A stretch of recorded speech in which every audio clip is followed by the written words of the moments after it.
अहिले हेर्दै हुनुहुन्छ गुड न्युज टेलिभिजन।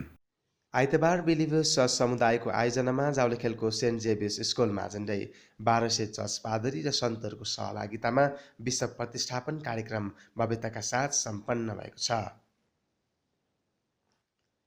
कार्यक्रममा प्रमुख अतिथिको रूपमा metropolitan bishop doctor KP Yuhanna, विशेष अतिथिहरू bishop Simon John, Samuel Matthew, doctor Narayan Sharma र गोपाल छेत्री लगायतका मुख्य व्यक्तिहरूको उपस्थिति रहेको थियो भने नेपालका विभिन्न मण्डलीका पास्टर, अगुवा तथा सेवकहरू, सङ्घ संस्थाका प्रमुखहरू, विभिन्न राजनीतिक दलका प्रतिनिधिहरू र सञ्चारकर्मीहरू सहितको उल्लेख्य सहभागिता थियो।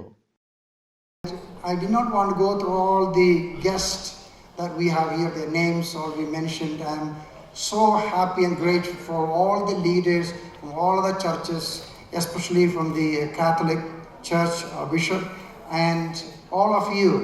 I say God's kingdom is not just our church, all of us, we belong to His kingdom, and we love you very much for your love and support of us.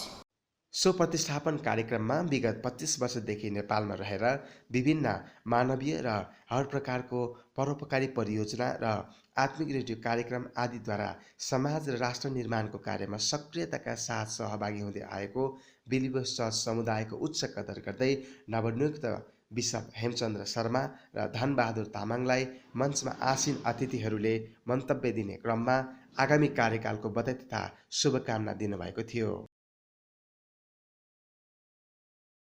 मन्तव्य दिने क्रममा नयाँ शक्ति पार्टी नेपालकी केन्द्रीय सदस्य तथा पूर्व भौतिक योजना तथा पूर्वाधार मन्त्री हिसिला यामीले अहिलेको संविधानले क्रिस्चियनहरूको मृत्यु पश्चात लासलाई आराम गर्ने ठाउँ नदिएकोमा दुःख व्यक्त गर्नुभएको थियो।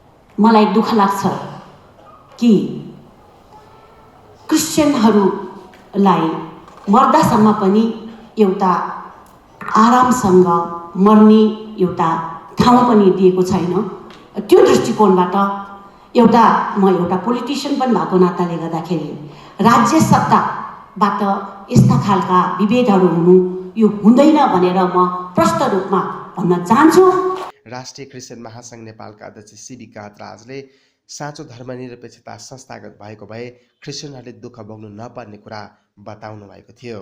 धर्मनिरपेक्षता संस्थागत हुँदै व्यवहारिक रूपमा कार्यान्वयन भएको भए र साँचो धर्मनिरपेक्षता संस्थागत भएको भए यो दुःख हामीले भोग्नु पर्दैन थियो होला। यसको लागि अझ धेरै हामीले प्रार्थना गर्न बाँकी छ, गर्नुपर्ने आवश्यकता छ।